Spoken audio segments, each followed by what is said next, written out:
नमस्कार बच्चों। आज का विषय है धातु परिचय।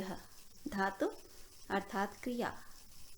किसी कार्य के करने या होने को क्रिया कहते हैं, यानी ऐसे शब्द जिनसे किसी कार्य का करना या होने का पता चलता है वे क्रिया शब्द कहलाते हैं, जैसे खेलना, पढ़ना, सोना आदि।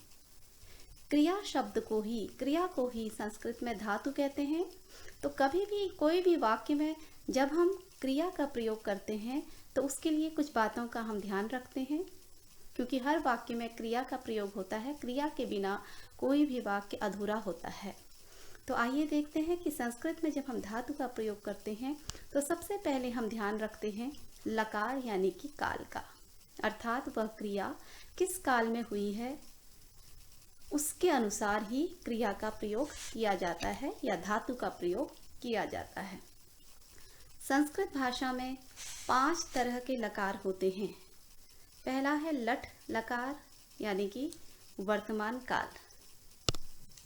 लट लकार यानी कि वर्तमान काल। दूसरा है लट लकार यानी कि भविष्यत काल।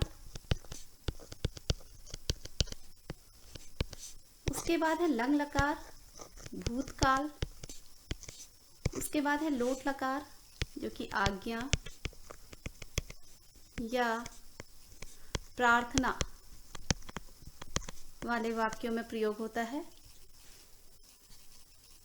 और उसके बाद है विधिलिंग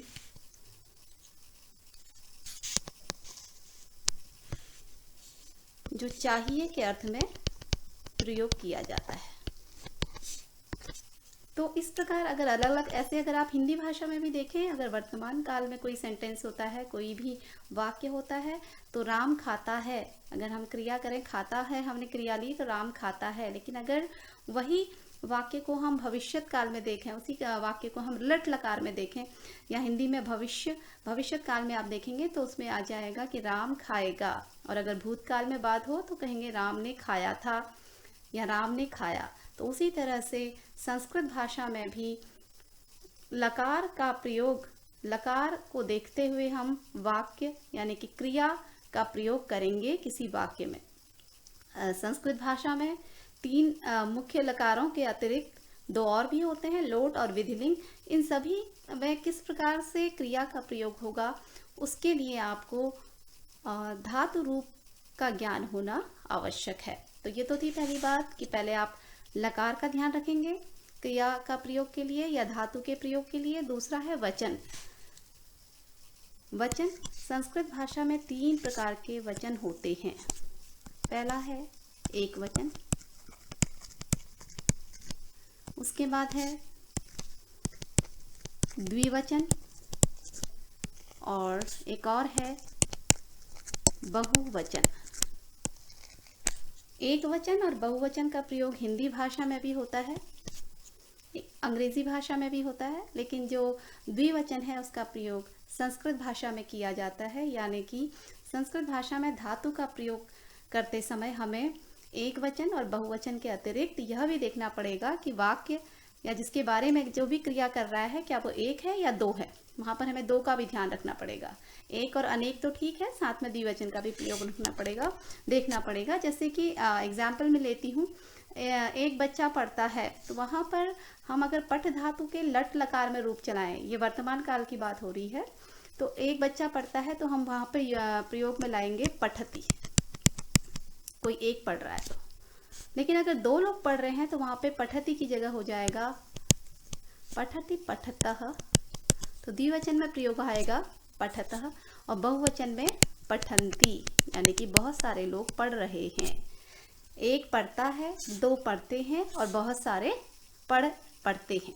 तो इस तरह से एक वचन, द्विवचन और बहुवचन के अनुसार धातु के रूप में परिवर्तन आ जाएगा और वो हम वाक्य को देखते हुए उसका प्रयोग उसी तरह से करेंगे। इसके बाद अगला है पुरुष यानी कि पर्सन। तो संस्कृत भाषा में पुरुष भी 3 प्रकार के होते हैं। पहला है प्रथम पुरुष, दूसरा है मध्यम पुरुष और उसके बाद है उत्तम पुरुष। उसके बाद है उत्तम पुरुष। तो प्रथम पुरुष या फिर अन्य पुरुष, हिंदी में भी हम देखते हैं, इस बात को ध्यान रखते हैं। उसी तरह से संस्कृत भाषा में प्रथम पुरुष यानी कि जब बात श्रोता और वक्ता, श्रोता या फिर सुनने वाले और वक्ता के अलावा किसी तीसरे की बात हो रही है, तो वहाँ पर अन्य पुरुष या प्रथम पुरुष का प्रयोग होता है। तो वहाँ पर क्रिया का रूप अलग होगा। अगर मध्यम पुरुष यानी कि श्रोता की बात हो रही है, तो वहाँ पर क्रिया का रूप अलग होगा, धातु का रूप अलग होगा। और अगर अपने बारे में कोई बात कही जा रही है, उत्तम पुरुष है क्रिया करने वाला, तो वहाँ पर क्रिया का रूप कुछ अलग होगा। जैसे कि एक एग्जाम्पल मैं पठ धातु का ही बताती हूँ। प्रथम पुरुष है, तो प्रथम पुरुष में जैसे अन्य की बात हो रही है कि वह पढ़ता है, तो यहाँ पे पठती आएगा। लेकिन अगर तुम पढ़ते हो, तुम मध्यम पुरुष में हमने बात की, तो यहाँ पे पठती नहीं आएगा, यहाँ पे पठसी आएगा। और अगर उत्तम पुरुष की बात करते हैं, पठामी आएगा, यानी कि मैं पढ़ता हूँ। तो तीनों का अर्थ हो गया तुम, वह पढ़ता है। दूसरे का अर्थ है मध्यम पुरुष में तुम पढ़ते हो, और पठामी का अर्थ हो गया मैं पढ़ता हूँ। तो इस प्रकार से जो पठ धातु है, धातु यानी कि क्रिया, पढ़ना जो क्रिया है, उसका रूप पुरुष के आधार पर भी परिवर्तित हो गया। वचन के आधार पर तो आपने देखा ही कि परिवर्तन आया था। अगर पठती है तो द्विवचन में पठतः हो गया और बहुवचन में पठन्ति हो गया। और लकार के आधार पर भी चेंज आता है, तो उसके लिए आपको हमें क्या होता है, हमें धातु रूप का ज्ञान होना आवश्यक है। लेकिन जो अभी मुख्यतया मुझे जो बतानी है इसमें बात, वो है कि धातु के प्रकार, यानी कि धातु कितने प्रकार की होती है, धातु को हम दो भागों में किस तरह से बांटते हैं। ओके, तो धातु को हम दो भागों में बांट देते हैं। धातु यानी कि क्रिया शब्द, अपरिवर्तनीय और परिवर्तनीय। अपरिवर्तनीय धातुएं वे होती हैं जो अपने नाम के अनुरूप ही आगे चलती हैं, जो अपने नाम से ही चलती हैं। लेकिन कुछ धातुएं ऐसी होती हैं जिनका रूप थोड़ा चेंज हो जाता है। तो यानी कि वे धातुएं जिनका रूप एक समान रहता है, परिवर्तित नहीं होता, वे अपरिवर्तनीय धातुएं होती हैं। जैसे कि पठ, जैसे कि मैंने एक एग्जाम्पल लिया, पठ धातु, और इसका अर्थ होता है पढ़ना। और इसके रूप हमेशा इसी तरह से चलते हैं, जैसे कि एक वचन में होगा पठति, द्विवचन में होगा पठति पठतः, और बहुवचन में होगा पठन्ति। ठीक है। अगली धातु अगर मैं लिखूं इसमें, तो नम। नम का अर्थ होता है नमस्कार करना। तो ये धातु में कोई चेंज नहीं होता प्रयोग करते समय, ये नम से ही शुरू होगी। जैसे कि नमति, नमतः, नमन्ति, इसी तरह से चलेंगे। उसी प्रकार वद, एक धातु है वद। वद माने होता है बोलना। ये धातु भी अपने मूल रूप से ही चलेगी, ये धातु भी उसी रूप में चलेगी जैसे कि वदति। अगर वर्तमान काल की बात होगी तो वर्तमान काल एक वचन, द्विवचन, बहुवचन में वदति, वदता, वदन्ति, लट लकार की बात हो रही है। ठीक है। उसके बाद है अगली धातु भ्रम। भ्रम का अर्थ होता है घूमना, और इसके रूप चलते हैं भ्रमति, भ्रमतः, भ्रमन्ति। ठीक है, इसी तरह से चलेंगे, भ्रमति, भ्रमतः, भ्रमन्ति। और उसके बाद और भी हैं, जैसे कि हंस धातु है, और इसका अर्थ होता है हंसना। इसका भी धातु रूप वही रहता है, परिवर्तित नहीं होता। और इसके रूप चलेंगे हंसति, हंसतः, हसन्ति। और इसके बाद है धाव। एक और मैं बता देती हूँ, धाव, इसका अर्थ होता है दौड़ना, और ये भी अपरिवर्तनीय धातु है। इसके रूप भी धावती, धावतः, धावन्ति के तरह चलेंगे। उसके बाद है क्रीड। एक धातु है क्रीड, जिसका अर्थ है खेलना। क्रीड मीन्स खेलना, और इस धातु के रूप भी ऐसे ही चलते हैं, क्रीडति। तो प्रथम एक वचन में आ जाएगा लट लकार, क्रीडति, क्रीडतः, क्रीडन्ति। तो ये है आपकी अपरिवर्तनीय धातुएं। इसमें और भी धातु हैं, जैसे खाद, जिसका अर्थ होता है खाना। इसका अर्थ होता है खाना। और इसके रूप भी इसी तरह से चलेंगे, खादती, खादतः, खादंती। ठीक है, अब इधर हम आते हैं, ये तो थी अपरिवर्तनीय धातुएं, यानी कि जिनका रूप समान रहता है जब भी हम उसको प्रयोग करते हैं, कोई भी परिवर्तन उनमें नहीं होता। लेकिन कुछ धातुएं ऐसी होती हैं जिनमें जिसका रूप जब हम प्रयोग करते हैं उनको वाक्य में, तो वो परिवर्तन हो जाता है, यानी कि धातु का नाम कुछ और था लेकिन जैसे ही हमने उनको प्रयोग किया तो वो थोड़ा चेंज हो गया। तो ऐसी धातुओं को परिवर्तनीय धातुएं कहते हैं। जैसे कि पहली धातु में लिखती हूँ यहाँ पे गम, और गम धातु में गम का अर्थ होता है जाना। गम मीन्स जाना, इसका हिंदी अर्थ है जाना। और इसका जब गम का हम प्रयोग करते हैं तो वो होता है गच्छ, वो गच्छ हो जाता है। ठीक है, जब गम को हम प्रयोग में लाते हैं तो वो धातु वो फिर गच्छ की तरह से प्रयोग में आती है, और उसके लिए हम लोगों के रूप चलते हैं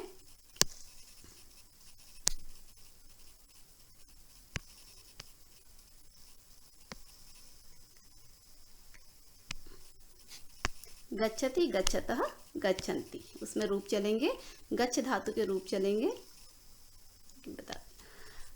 गच्छति, गच्छतः और गच्छन्ति, गच्छन्ति। तो यहाँ पे आप देखेंगे कि गम धातु थी, जो मूल उसका जो पहले उसका रूप था वो गम था, लेकिन जैसे ही हमने उसको प्रयोग किया तो वो गच्छ हो गया, और गच्छति, गच्छतः, गच्छन्ति की तरह रूप चले। तो ऐसे ही कुछ और धातुएं भी हैं, जैसे कि भू धातु है। भू का अर्थ होता है होना, भू का अर्थ है होना, और इसके रूप चलते हैं भव, यानी कि जब हम इसको प्रयोग में लाएंगे तो रूप चलेंगे भवति, भवतः, भवन्ति। ठीक है, उसके बाद अगली है दा। दा यानी कि देना। जो दा धातु है उसका हिंदी अर्थ है देना, लेकिन जब इसके रूप चलते हैं, जब ये प्रयोग में लाई जाती है तो ये यच्छ बन जाती है, और इसका रूप चलेगा यच्छति, यच्छतः, यच्छन्ति। इस तरह से इसका रूप परिवर्तित होगा।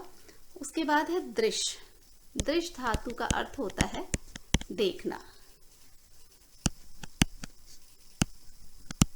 और देखना के रूप चलते हैं पश्यति से, यानी कि प्रयोग करते समय इसका रूप बन जाता है पश्यति। हाँ, यहाँ पे मैं इसको पहले एक मिनट, पश्य से इसके रूप चलते हैं, और रूप चलेंगे पश्यति, पश्यतः, पश्यन्ति। ठीक है, तो रूप चलेंगे पश्यति, पश्यतः, पश्यन्ति। और है पा। पा का अर्थ होता है, पा एक धातु है, उसका अर्थ है पीना, और जब हम इसको प्रयोग में लाते हैं तो फिर ये रूप जो चलते हैं वो चलते हैं पिब, पिब। तो हो जाएगा पिबती, पिबतः, पिबन्ति। तो ये वो धातुएं हैं जिनका रूप परिवर्तित हो रहा है। जैसे कि एक और धातु इसमें ले लेते हैं घ्रा। घ्रा का अर्थ होता है सूंघना, स्मेल करना, सूंघना, और जब इसको प्रयोग में लाते हैं तो ये बन जाती है जिघ्र, ये बन जाती है जिघ्र, और रूप चलेंगे जिघ्रति, जिघ्रतः, जिघ्रन्ति। ऐसी एक और धातु है स्था, जिसका अर्थ है ठहरना या बैठना, बैठना या ठहरना, और जब इसको प्रयोग में लाते हैं तो रूप चलते हैं तिष्ठ की तरह से, तिष्ठ। आधा श है पेट का षटकोण वाला, और रूप चलेंगे हमारे तिष्ठति, तिष्ठतः, तिष्ठन्ति। ठीक है, तो ये मुख्य तरह से जो धातु के हैं वो हमने दो भागों में बांट दिया। पहला था परिवर्तनीय धातु, अपरिवर्तनीय धातु, और दूसरा था परिवर्तनीय धातु। अपरिवर्तनीय धातुएं वे होती हैं जिनका रूप परिवर्तित नहीं होता, वो उसी रूप में चलती हैं, प्रयोग में लाई जाती हैं। परिवर्तनीय धातुएं वे होती हैं जिनका रूप परिवर्तन के समय थोड़ा चेंज हो जाता है। और संस्कृत भाषा में अनेक धातु हैं, अनेक धातु शब्द हैं, उनमें से कुछ अपरिवर्तनीय होती हैं और कुछ परिवर्तनीय, तो उनके बारे में जानना ज़रूरी होता है कि वो किस तरह से उनके रूप चलते हैं। साथ ही मैंने पहले भी बोला कि धातु रूपों का प्रयोग करते हुए हमें जब भी हम धातु का प्रयोग करते हैं संस्कृत भाषा में तो हमें उनके रूप का ज्ञान होना चाहिए।